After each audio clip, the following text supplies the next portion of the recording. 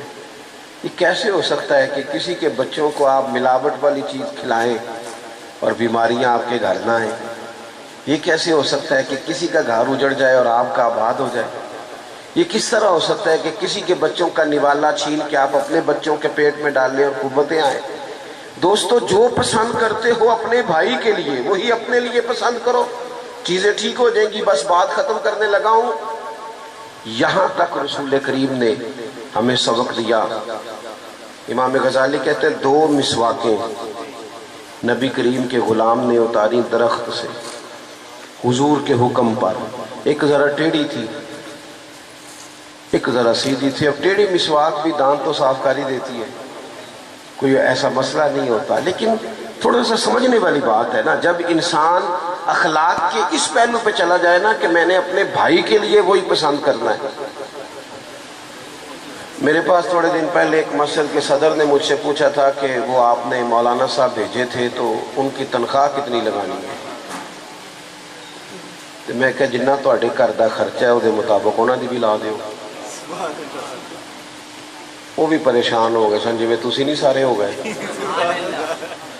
وہ بھی اسی طرح ہی۔ میں نے کہا جتنا آپ کا خرچ، اس میں کوئی میرا خیال ہے مبہم بات تو نہیں کی، غلط بات تو نہیں کی بھئی، خرچ کے مطابق ہی کسی کو کچھ دینا ہے نا، انہوں نے بھی خرچہ ہی چلانا ہے نا، تو جتنا خرچہ ہمارا ہے، مولوی صاحب بھی تو وہی روٹی کھاتے ہیں نا، اسی مہنگائی میں زندگی گزارتے ہیں۔ میں نے کہا بھی سادی سی بات ہے، جتنا آپ کے گھر کے اخراجات ہیں، جس ترتیب سے آپ چلاتے ہیں اس ترتیب سے مولانا کو بھی سیٹ کر دیں۔ تو وہ بالکل چپ کر گئے، جس طرح آپ نہیں بالکل ہی چپ چاپ ہو گئے۔ یہ مشکل ہے، لیکن تھوڑا سا سمجھے نا، ہم یہ کیوں تصور کر لیتے ہیں کہ ہم سونے کی روٹی کھائیں گے اور دوسرا فاقہ کرے گا؟ یہ کیسے ہو سکتا ہے؟ یہی تصور اپنے ملازم کے لیے کریں جس کو آپ نے رکھا ہے، غور کریں۔ آپ اسے کہہ رہے ہیں کہ جناب بجلی احتیاط سے استعمال کرو، آپ احتیاط سے استعمال کرتے، تو بس بات ختم ہو گئی۔ اللہ کے محبوب علیہ السلام کے پاس ایک مسواک ٹیڑھی پیش کی گئی، ایک سیدھی، کتنی سادی سی بات ہے۔ یہاں تک حضور خیال کرتے محبوب نے نا سیدھی مسواک غلام کو عطا فرمائی، اور جو تھوڑی سی ٹیڑھی تھی نا قبول کر لی۔ عرض کی یا رسول اللہ یہ آپ رکھ لیں، تو حضور فرمانے لگے نہیں بھئی، میں نے قانون بنایا ہے کہ مومن وہ ہے جو اپنے لیے پسند کرے وہ اپنے بھائی کے لیے پسند کرے۔ مولا علی نے کرتا خریدا، جوڑا خریدا بازار سے، 2 کپڑے لیے، غلام ساتھ تھا،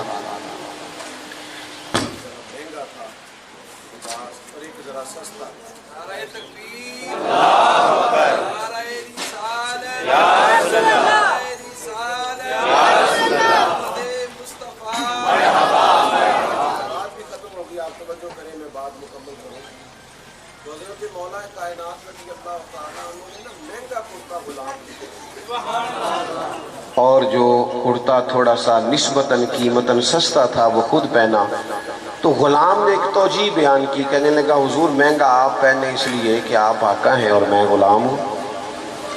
تو حضرت علی کہنے لگے تو میرے والی توجیہ کر لے۔ اس نے کہا کیا؟ فرمانے لگے مہنگا تو پہن، تو جوان ہے، اور سستا میں پہن لیتا ہوں اس لیے کہ میں بوڑھا ہوں۔ تو میرے عزیز تھوڑا سا نا زندگی میں کچھ تو سوچیں لوگوں کے لیے، اور یاد رکھیں جو لوگوں کے لیے اچھا سوچتا ہے اللہ تعالیٰ اس کے لیے اچھا کر دیتا ہے۔ اللہ تعالیٰ علامہ صاحب کو، ان کے معاونین کو، اور اتنے سارے لوگ آ گئے، سب کو بہترین صلہ عطا کرے، اور ہماری ان کوششوں کو اپنی بارگاہ میں قبولیت کا درجہ عطا فرمائے۔ آخر دعوانا الحمدللہ رب العالمین۔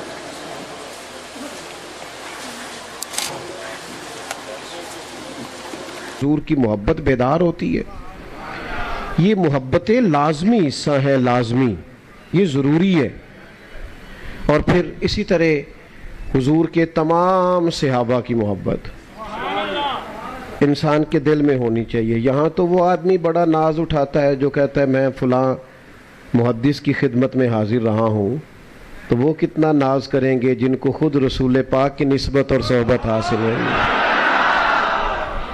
صحابہ کرام علیہم رضوان نے کچھ نذرانہ حضور کی بارگاہ میں پیش کرنا چاہا، تو اللہ تعالیٰ نے قرآن مجید نازل فرمایا، فرمایا قل لا اسألکم علیہ اجرا الا المودۃ فی القربى، اے محبوب علیہ السلام آپ ان سے فرما دیں کہ میں تبلیغ دین پر تم سے کوئی اجر نہیں مانگتا، بس میرے قریبیوں سے محبت کرتے رہنا۔ حضور کی ازواج پاک سے، چاروں شہزادیوں سے، حسنین کریمین سے انسان وارفتگی کے ساتھ، شوق کے ساتھ، خالص ہو کر پیار کرے۔ صرف وہ پیار محفلوں کا، جلسوں کا اور داد لینے کا اور امداد لینے کا ذریعہ نہ ہو، بلکہ وہ اپنے آپ سے پوچھے کہ تنہائی میں اس کی کیفیت کیا ہے، اسے حضور کی اولاد پاک سے کامل پیار ہے۔ اپنے آپ سے سوال۔ ہمارے ہاں یہ ہوتا ہے کہ بہت ساری چیزیں مخصوص طبقات میں چلی جاتی ہیں۔ امید ہے آپ ناراض نہیں ہوں گے، جس طرح ربیع الاول میں الا ماشاء اللہ بعض لوگوں کا سیزن نہیں شروع ہوتا، اسی طرح سیزن لگتے ہیں محرم میں۔ وہ خدا کے بندو، یہ محبت و ایمانیات کا باب ہے۔ تمہیں کوئی نہ بھی بلائے، نہ بھی دعوت دے، نہ بھی کوئی اہتمام کرے، تو حضور کی اولاد اور اصحاب کا پیار تو ایمان ہے۔ اور کچھ چیزیں ایسی ہوتی ہیں جن میں جذبات ہونے چاہیے بندے کے، اس کے اندر اس کی قلبی واردات شامل ہونی چاہیے، جملوں کے تراشے نہ ڈھونڈتا پھرے وہ، اور جلسوں میں لوگوں کی کثرت اور قلت پر گفتگو نہ کرتا پھرے، اور صرف موبائل کے سٹیٹس لگانے تک وہ محدود نہ رہے، قلبی کیفیت ہونی چاہیے۔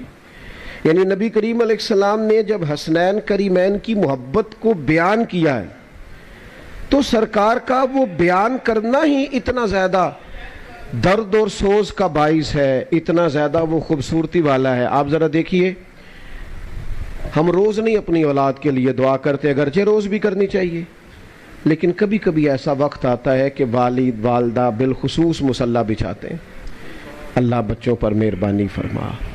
نبی کریم علیہ السلام نے بھی اپنے شہزادوں کے لیے دعا فرمائی، اور بندہ روز دعائیں کرتا ہے، اور ہمارے ہاں تو رٹی رٹائی دعائیں بھی چلتی ہیں، روز لوگ دعا کرتے ہیں، لیکن اولاد سے رشتہ اس طرح کا ہوتا ہے کہ انسان دعا کرتا ہے تو اس کے جذبات اس کے قابو میں نہیں رہتے۔ لوگ تو بچوں کے لیے دعا کا پیغام دیتے ہوئے رو پڑتے ہیں، میرے بچے کے لیے دعا کرنا۔ کبھی غور تو کرو، توجہ تو کرو میرے بھائی اس بات پر کہ محبوب نے حسنین کریمین کو سامنے کھڑا کیا، اور کھڑا کر کے اللہ کی بارگاہ میں ہاتھ اٹھا کے باقاعدہ دعا کی، کہا اے اللہ میں ان دونوں سے محبت کرتا ہوں، تو بھی ان سے محبت فرما، اور مالک جو جو میرے حسنین سے محبت کرے تو ان سب سے بھی محبت فرما۔ ہم سے بعض جگہوں پہ کوتاہیاں ہوئی ہیں، ہم اس کا اعتراف کرتے ہیں۔ ہم نے کچھ ایسی چیزیں بھی غیر ذمہ دار لوگوں کے ہاتھ میں دے دی جنہوں نے غیر ذمہ داری کا مظاہرہ کیا۔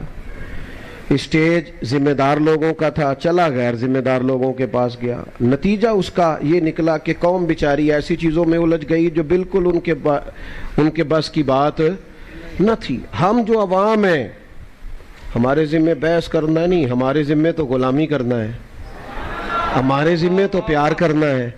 ہم نے محبت کرنی ہے سیدنا ابو بکر صدیق سے لے کر حضرت امیر معاویہ تک، ہر صحابی سے ہم نے پیار کرنا ہے، اور ہمارے امام نے ہمیں کہا ہے اتنا پیار کرنا ہے، اتنا پیار کرنا ہے کہ محبوب کی اولاد کے بچے بچے سے پیار کرنا ہے۔ تیری نسل پاک میں ہے بچہ بچہ نور کا، تو ہے عین نور تیرا۔ اچھا عجیب بات ہے کہ کھول کے سیرت نہیں بتائی لوگوں کو حضرت ابو عبیدہ بن جراح کی، ہم نے یقین سے کہتا ہوں نہیں بتا سکے ہم لوگوں کو حضرت معاذ ابن جبل کی فضیلتیں، نہیں لوگوں کو آگاہی حضرت خالد بن ولید کے جذبہ جہاد سے، کہاں خبر ہے لوگوں کو کہ حضرت سالم مولا کون تھے، کہاں لوگ جانتے حضرت ابی بن کعب کیسے آدمی تھے جن کو امامت کا انتخاب کیا سیدنا فاروق اعظم نے کہ آپ تراویح پڑھائیں گے، کہاں اس پر سیمینار ہوئے، کہاں ان بزرگوں پر ہم نے کام کیا۔ حضرت سعید بن زید رضی اللہ تعالیٰ عنہ کی دیانتداری کب بیان کی گئی قوم کے سامنے؟ عجیب بات ہے کہ مشاجرات تم لے آئے، جو چیزیں تمہارے بیان کرنے کی تھی، بتانے اور سنانے اور سمجھانے کی تھی، وہ تو تم نے. میں اکثر دوستوں سے کہتا ہوں، ہم نے کچھ وقت کالج میں گزارا ہے، تو تمام اساتذہ جو ڈگری ہولڈر بھی ہوتے ہیں سارے تدریس پر ماہر نہیں ہوتے، یعنی پڑھا لکھا ہونے کے باوجود بھی ہر آدمی پڑھانے میں مہارت نہیں رکھتا. اللہ تعالیٰ صلاحیتیں دیتا ہے، کچھ چیزیں خدا داد ہوتی ہیں. اب ایسا نہیں ہو سکتا کہ اردو کے ٹیچر آئیں کلاس روم میں اور آ کے بچوں سے کہیں کہ کتاب نکالو، تو بچے اٹھ کے کہیں کہ استاد صاحب پہلے آپ بتائیں آپ ایم اے اردو ہیں، اور اگر ایم اے اردو ہے تو پھر آپ نے ایم ایڈ کیا ہے، اور اگر کیا ہے تو پھر آپ میرٹ پہ ہیں کہ سفارش پہ ہیں. بچوں کا حق بنتا ہے یہ بات کرنے کا، جلدی جلدی بتائیں. اور اگر کریں تو کم از کم میں ہوں تو میں سب سے پہلے اس بچے کو کلاس سے نکالوں گا اور پہلا لفظ یہ کہوں گا کہ تو بنیادی طور پر پڑھنا نہیں چاہتا. اس تیرا حق نہیں بنتا نا. یہ بات مجھ سے میرا بڑا کرے پرنسپل صاحب کریں یا اس شعبے کا کو بڑا کرے، تو کون ہوتا ہے؟ وہ خدا کے بندے، صحابہ کے مشاجرات میں بات کرنا عوام کا کام نہیں، ہماری ڈیوٹی نہیں. ہمیں تو نبی پاک نے فرمایا صحابی کا نجوم، یہ سارے ستارے ہیں، تم نے ان سے ہدایت کا نور حاصل کرنا ہے. ہم نے تو دیکھنا ہے ان کی سیرت میں جو تقوی ہے، پرہیزگاری ہے، جو حضور سے وفا ہے. تو پہلی تو گزارش آپ سے یہ ہے کہ جم کے پیار کرے رسول پاک کی اولاد سے. میرا ایک دیہات سے تعلق ہے. دیہاتی لوگ وہ ہوتے تھے جن کے مکان کچے ہوتے تھے پر عقیدے بڑے پکے ہوتے تھے. میں علماء یہاں زیادہ بیٹھے ہیں اور بزرگ بیٹھے ہیں، کچھ باتیں زیادہ اس لیے بھی نہیں کر سکتا کہ بزرگوں کی موجودگی میں بہت زیادہ باتیں اس طرح نہیں کرنی چاہیے کہ انسان بڑا ناسے محسوس ہو. کیسا دستور زباں مندی ہے تیری محفل میں، بات کرنے کو ترستی ہے زباں میری. اب تو چیزیں آ گئی محفلوں میں، مجلسوں میں، سٹیٹس لگانے میں. وہ جو پیار کا خلوص تھا نا، میرے ابا جی بڑی عید پہ چاول لائے گھر میں، کٹھے لے آئے. وہ بڑے اچھے چاول تھے، تو وہ خواتین پاس کرتی تھیں اکثر گھروں میں چاول، پہلے سیمپل آتا تھا. تو وہ چاول بڑے اچھے تھے، پکائی بڑی اچھی تھی، خوشبو بڑی اچھی تھی، اور اماں جی تبصرہ بھی کرتی تھی کہ دانہ بھی بڑا لمبا لمبا ہوا ہے چاولوں کا. بڑے بہتر تھے، خوشبو بڑی آئی، پسند بڑے آئے. دو ایک دفعہ پکے تو پھر اس کے بعد گھر میں جب چاول پکے تو کچھ اور قسم کے پکے. تو والد صاحب نے فوراً اعتراض کیا، کہنے لگے وہ جڑے میں لے آیا سو چاول وڈی تے وہ کتے نہیں، ایک دو باری دیتے نے بعد چ نہیں ملے. تو یہ میں آپ کو ان پڑھ اور سادے لوگوں کی باتیں بتا رہا ہوں. اماں جی میری فرمانے لگیں چاول بڑے پیارے سن، سونے بڑے پکے سن، میں رکھ چھڑے نے 10 محرم نو امام حسین دی نیاز پکاں گے. وہاں ہم نے جو چاول بھی پیش کرنے وہ بھی ذرا زیادہ اعلیٰ قسم کے ہوں تو پھر ہی مزہ آتا ہے. او خدا کے بندو، اپنی قلبی کیفیت پر توجہ کرو. ان کا پیار، ان کی محبت، وارفتگی، شوق تیرے دل سے چھلکے، تیری کیفیت ہو. یعنی سیدہ پاک کا نام آئے تو تیری نظریں خود بخود جھکنی شروع ہو جائیں. حسنین کریمین کا تذکر آئے تو تیرا وجود محسوس کرے کہ تو بہت عظمتوں والے لوگوں کا ذکر کر رہا ہے. ان لوگوں کے تذکار تیری طبیعت پر رعب پیدا کریں، جلال طاری ہو تیرے اوپر. لیکن کیا کریں اس دور کا جس میں صرف بحثیں رہ گئیں، الجھاؤ رہ گیا. اپنی محبت کو مضبوط کریں، وارفتگی اور شوق کو مضبوط کریں. ہوتا رہتا ہے دنیا میں، چیزیں ہوتی رہتی ہیں، لوگ آتے جاتے رہتے ہیں، لیکن جس طرح لوگ اپنی صحت کا پورا خیال رکھتے ہیں نا، اس طرح اپنے عقیدے اور ایمان کا بھی پورا خیال رکھنا چاہیے. اس میں کوئی کمزوری پیدا نہ ہو، اس کے اندر کسی قسم کی کوئی کمزوری نہ رہ جائے. یقین، تیقن، ایمان، اہل بیت نبوت کا پیار تو آپ کو زندہ کرے گا. حسنین کی محبت تو کھڑا ہونا سکھائے گی. چھوٹی چھوٹی باتوں پہ بلیک میل ہونے والی قوم، ذرا ذرا سی بات پر ہاتھ پیر پھول جانا، ذرا ذرا سی باتوں پر گھبرا جانا، اور ذرا ذرا سی بات ہونا تو الجھی ٹوٹی ٹوٹی باتیں کرنا، رات بھر نیند نہ آنا. حسنین کریمین سے پیار کرو، جینے کا سلیقہ آئے گا. ڈٹ کر زندگی گزارنے کا سلیقہ نصیب ہوگا. جو چیزیں انسان کو پورے طور پر کمزور کرتی ہیں اور اس کے اندر جو چیزیں کمزوری لاتی ہیں وہ ساری تو کربلا میں موجود تھیں. خود محبوب کریم علیہ السلام کا فرمان ہے اولاد آدمی کو کمزور کر دیتی ہے. اپنی تکلیف لوگ سہ لیتے ہیں, بچوں کی نہیں سہی جاتی. اور جب آدمی پردیس میں ہوتا ہے, میں نے تو دیکھا ہے لوگ پاسپورٹ سنبھال کے رکھتے ہیں کہ مجھے واپس لوٹنا ہے. لوگ خیال کرتے ہیں کہ یہ میرا اپنا علاقہ نہیں, کہیں مشکلات نہ آ جائیں, میں کہیں اور ہوں. لوگ بڑی توجہ کرتے ہیں, کاغذات سمیٹتے ہیں.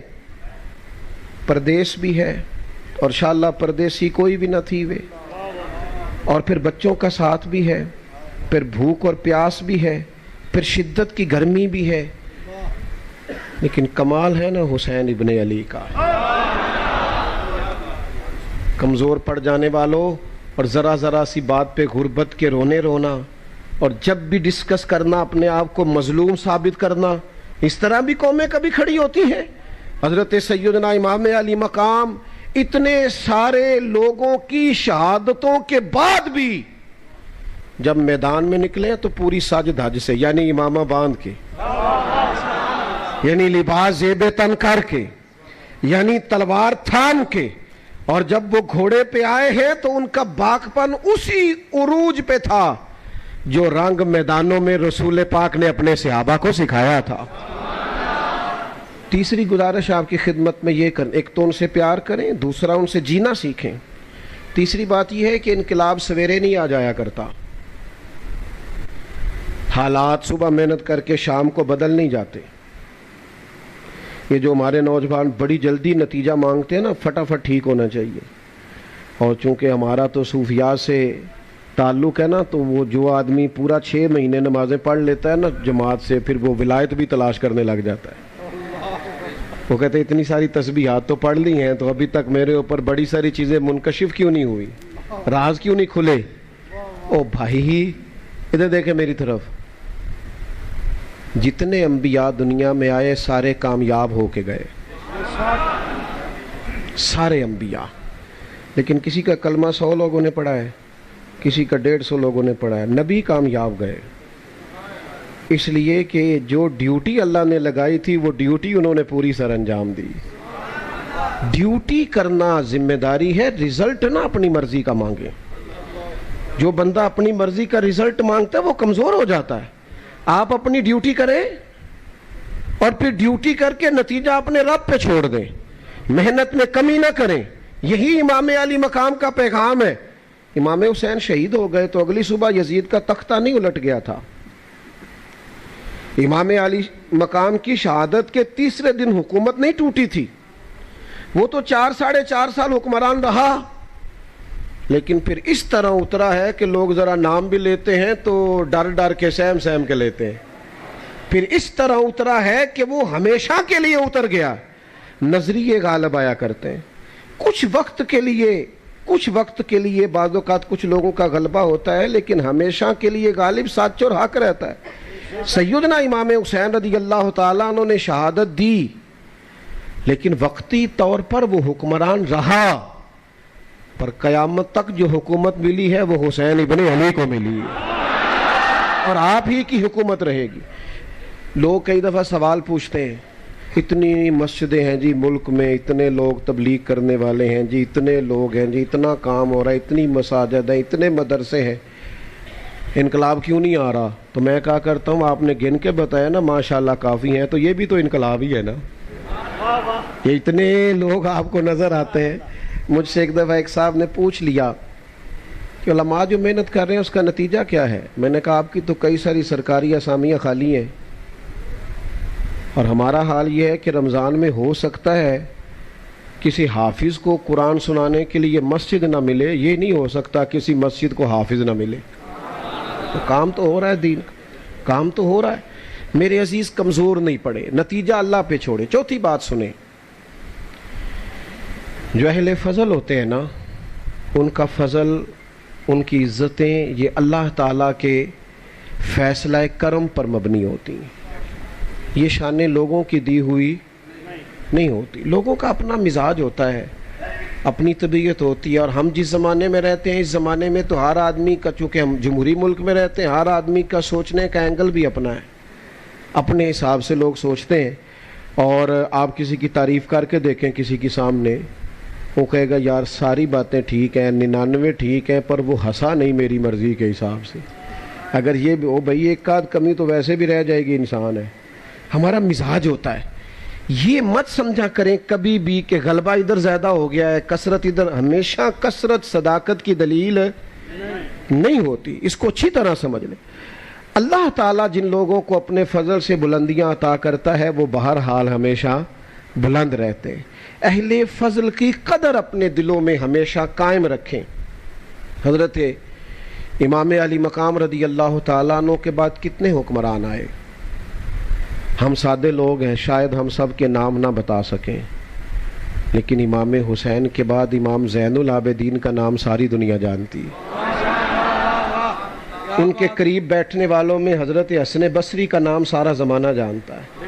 حکومتیں آتی جاتی رہتی ہیں, وقت اقتدار کئی دفعہ بڑا لطف دیتا ہے, اور لوگ جب بات کرتے ہیں تو بڑی پھیل پھیل کے کرتے ہیں, اور جب گفتگو کرتے ہیں تو ان کا لب و لہجہ ان کے حاکمانہ انداز کی گواہی دے رہا ہوتا ہے.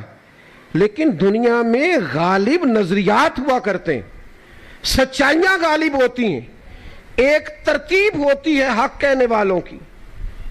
وقت کا حکمران بھی طواف کعبہ کر رہا تھا, امام زین العابدین بھی کر رہے تھے, فرزق شاعر بھی اسی طواف میں موجود تھا. تو اس نے جب دیکھا نا لوگوں کا زیادہ رجحان تو امام زین العابدین کی طرف ہے, تو فرزق کو بلا کے کہنے لگا یہ بندے گنو جو زیادہ ادھر توجہ کرتے ہیں اور میری طرف نہیں دیکھتے, ان کا بعد میں کچھ علاج کرنا ہے. بندے گن لیتے ہیں نا, نہیں پتا آپ کو, الیکشن کے دنوں میں پتہ کر لیتے ہیں کس کس گلی نے ووٹ نہیں دیے. اگلی بھی بن گئی, اس سے اگلی بھی بن گئی, بیچ والی رہ گئی, انہوں نے ووٹ نہیں دیے تھے, انہوں نے جلسہ نہیں کرایا. اس نے کہا یہ سب لوگوں کا ادھر رجحان ہے, حالانکہ حکمران میں ہوں. تو بڑا سیانہ تھا وہ شاعر, بازو تھام کے بادشاہ کا ہلا کے کہنے لگا تو لوگوں کی چھوڑ, مجھے تو یوں لگتا ہے جدھر جدھر امام زین العابدین مڑتے حجر اسود کا رخ بھی ادھر ہی ہوتا چلا جائے. تو یہ جو خدائی انعام ہے ان کا تو کیا کرے گا, یہ جو اللہ کی دی ہوئی شان ہے اس کا تو کیا کرے. جو اللہ تبارک و تعالی محض اپنے فضل سے کسی کو انعام دیتا اس میں تو کیسے دخل دے گا. دوستو یاد رکھنا کچھ چیزیں ایسی ہوتی ہیں جو محض اللہ کا فضل ہوتی ہیں. بعد میں لوگ کہہ دیتے ہیں میں نے بڑی محنت کی, میں نے بڑی جدوجہد, محنتی تو اور بھی بڑے تھے, تجھ پر فضل ہو گیا ہے تو اب ذرا جھکنا سیکھ, اب تو نہ واپس آنا سیکھ. اگر دیکھیں نا بہت سارے لوگ ایسے ہوتے ہیں, بہت سارے لوگ بڑے باصلاحیت, لیکن اللہ تعالیٰ کی شان ہوتی ہے اس نے کس کو کس انداز میں کب نوازنا ہے, یہ اس کا ارادہ کرم ہے. باتیں چونکہ عرض کیا تھا زیادہ نہیں کرنی, بات سمیٹنے کی طرف آ رہا ہوں. ہم نا بعض اوقات بڑی بات کرنا چاہتے ہیں, اور ہم تو اس زمانے میں رہتے ہیں جس زمانے میں چھوٹی سی بھی کوئی محنت کرنا لگتا ہے تو وہ کہتا ہے میں تو کربلا میں کھڑا ہوں. حالانکہ بھائی یہ بڑی آخر کی بات ہے, آپ تھوڑا سا نا قریب کوئی کی مثال دے لیں. ابھی آپ اتنا دور نہیں جائیں, وہ تو بڑا انتہائی اقدام ہے, وہ بڑی آگے کی بات ہے.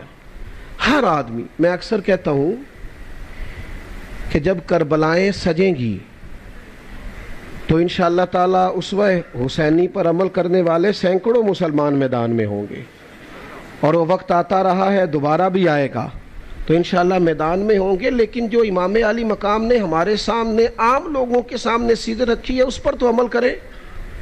جلدی سے چند ایک باتیں عرض کرتا ہوں جلدی سے. نبی پاک علیہ السلام اور حضور کی اولاد کا جو فقر ہے وہ فقر اختیاری ہے.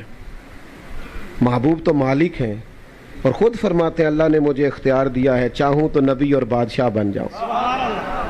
لیکن یہ حضور نے دعا مانگی اللہ کی بارگاہ میں, اے اللہ ایک وقت روٹی دینا اور ایک وقت فاقہ دینا. صرف میٹھا ہی کھانا سنت نہیں, فاقہ کرنا بھی سنت ہے. اللہ سے دعا مانگی. ہر بندہ اپنی اولاد کے لیے پیسے ڈھونڈ رہا ہے اور محبوب نے تو ایک وقت کا فاقہ مانگا ہے. یہ بھی تو ذرا دیکھیں نا, اس پر بھی تو ذرا غور کریں نا میرے عزیز. لوگ کہتے ہیں جناب 3 دن تک بھوکے پیاسے رہے, یہ کیسے ہو سکتا ہے؟ تو میں نے کہا آپ امام راضی کو پڑھیں, 3 دن روزہ رکھا ہے,